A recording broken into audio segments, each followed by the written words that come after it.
o ano da tentativa foi um ano um pouco complicado. Eu desenvolvi um pouco de ansiedade, tive que fazer acompanhamento na terapia. Eu estive numa mesa, um café da manhã, e uma pessoa começou a falar pro meu marido: olha, a Karen não tem mais tempo. E ela não tinha a mínima intimidade comigo, assim, eu acho que é um assunto íntimo, né? Você não sabe nem se a pessoa quer ou não quer. Ser mãe, tá tudo bem não querer ser mãe, é natural. Então, a gente resolveu não contar para as pessoas, na verdade. Eu contei para poucas pessoas, uma amiga minha que já tinha feito, uma outra, duas amigas. Eu não fiquei contando, eu não dividi. Quando a gente fez, a gente contou, quando deu certo, sabe? Poucas pessoas sabiam do processo. As pacientes chegam aqui na nossa clínica de diversas formas, né? O que é comum entre elas é que elas chegam bastante fragilizadas emocionalmente. E talvez a primeira coisa que a gente precisa fazer é tentar diminuir esse grau de ansiedade, esse grau de fragilização dessas pacientes, para elas viverem isso daqui de uma forma menos emocional ou menos fragilizada possível. Eu não sabia se eu ia ter embriões, então eu vou contar sem saber se eu precisaria fazer uma nova recoleta.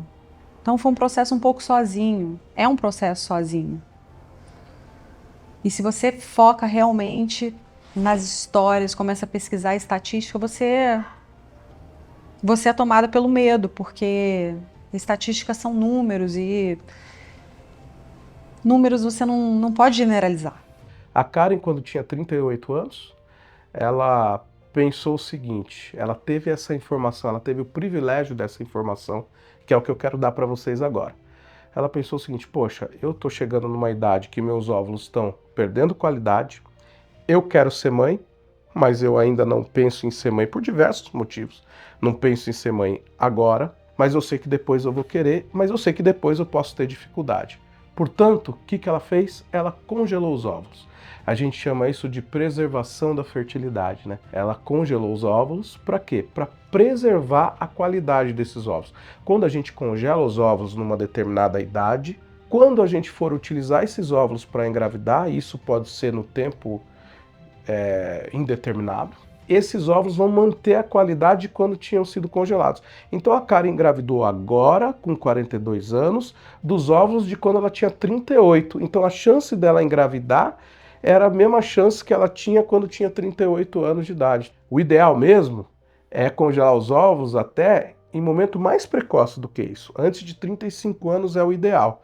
Mas você que tem 37, 38, 39 e que não tem uma perspectiva de gravidez a curto prazo, o melhor é congelar. Por quê? Porque quando você tiver 42, 43, 44, as chances de gravidez num possível tratamento para engravidar, se você tem óvulo de 38, 39 anos, são totalmente diferentes e muito melhores do que se a gente for utilizar seus óvulos com 43, 44 anos, tá?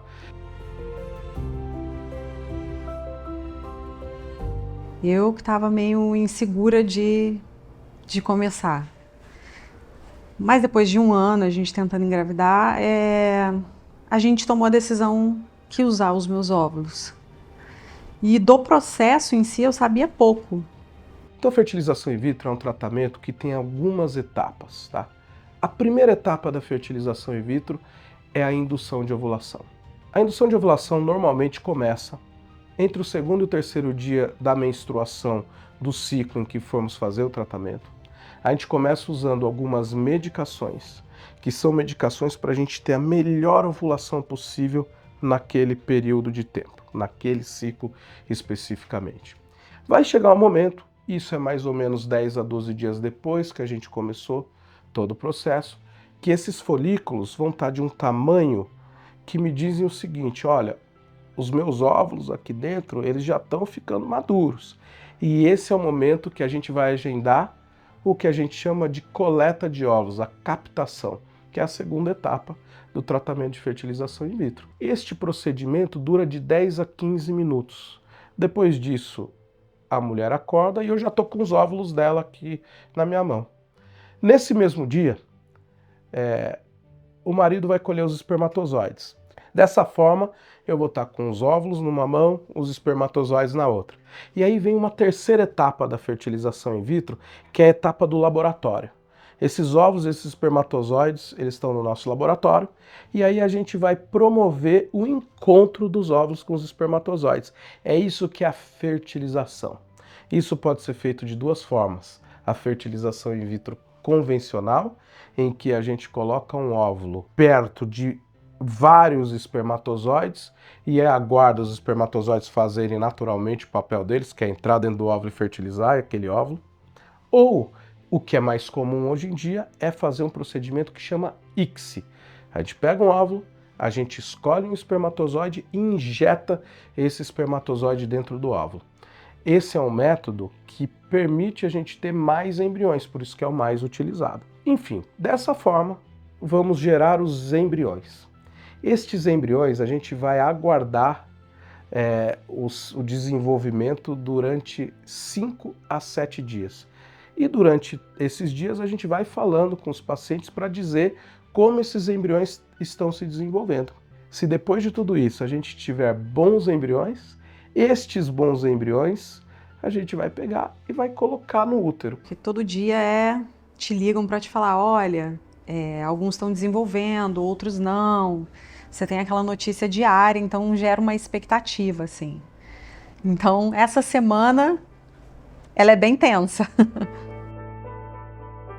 E quando você tem pessoas que você confia, eu não vejo problema de você dividir. Mas é um processo tão íntimo que às vezes é necessário você ter o seu momento, se sentir sozinho, para você entender mais sobre aquilo. E foi importante para mim.